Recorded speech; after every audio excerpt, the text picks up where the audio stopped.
Late Monday night this week, congressional leaders revealed a backroom deal they made with President Obama that puts unsustainable spending on autopilot and lets Washington politicians delay fixing our debt crisis for 2 more years. The reality is our national debt is more than $18 trillion right now.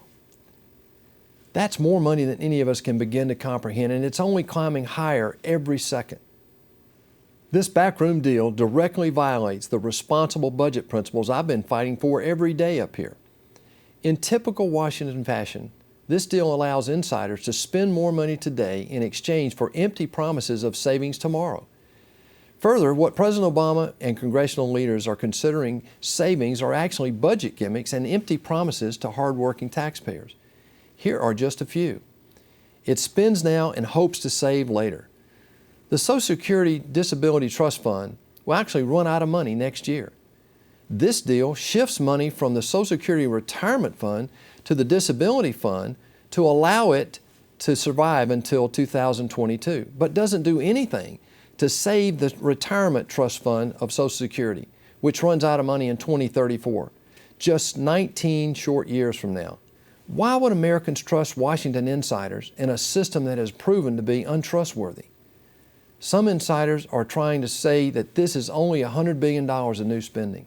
But that's exactly the kind of thinking that got our country $18 trillion in debt and over $100 trillion of future unfunded liabilities. As you can see, Washington's deal approves more government spending, and this will occur immediately. However, all of the savings you hear insiders touting are backloaded and may never even occur because they can be reversed by the next Congress. This fiscal insanity has to stop right now. Congress should be working with a sense of urgency to solve our nation's debt crisis every single day. It's not going to solve itself.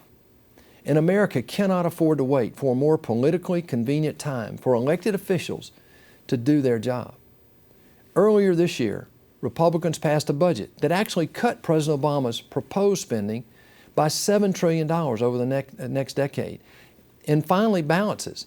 But this deal completely abandons that effort. Our long-term plan was traded for short-term gimmicks, trust fund raids, and even more out-of-control spending. This deal isn't compromise, it's actually surrender.